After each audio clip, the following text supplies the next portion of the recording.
Isang pagpalang umaga mga katoto, sabay-sabay po nating sasabihin, focus lang tayo kay Lord.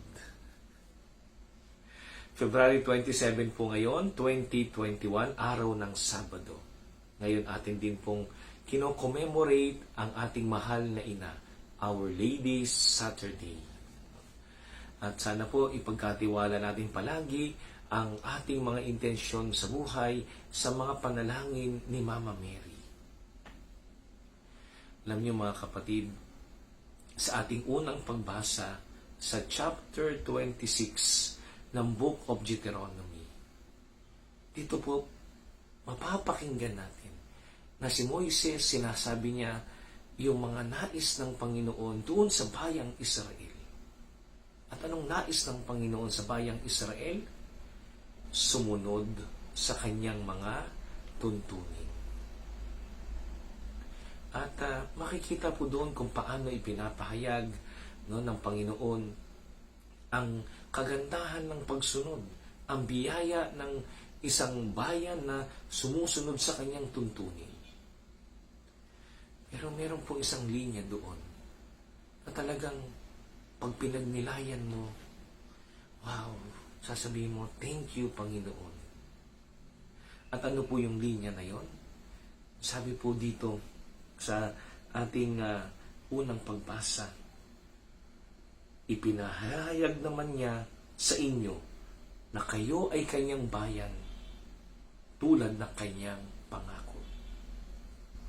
Na kayo ay kanyang bayan.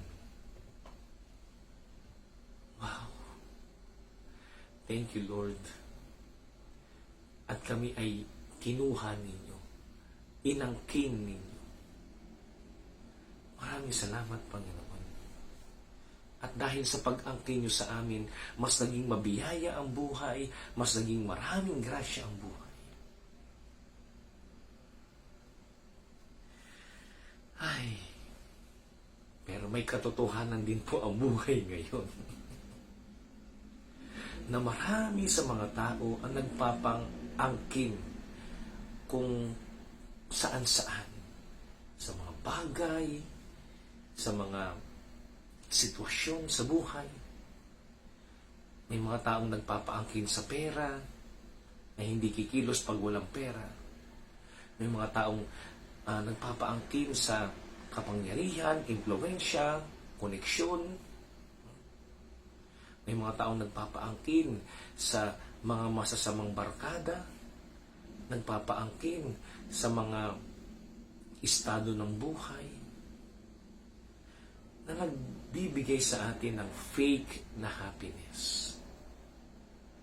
Sana ho, magpaangkin tayo kay Lord. Magpaangkin tayo kay Lord. Nang matamo natin ang malalim na pagmamahal sa Kanya. At gayon din malalim na pag-ibig sa kapwa. Sumayin niyo ang Panginoon at pagpalain kayo ng makapangyarihang Diyos Ama, Anak at Espiritu Santo. Amen. God bless you po sa inyong lahat.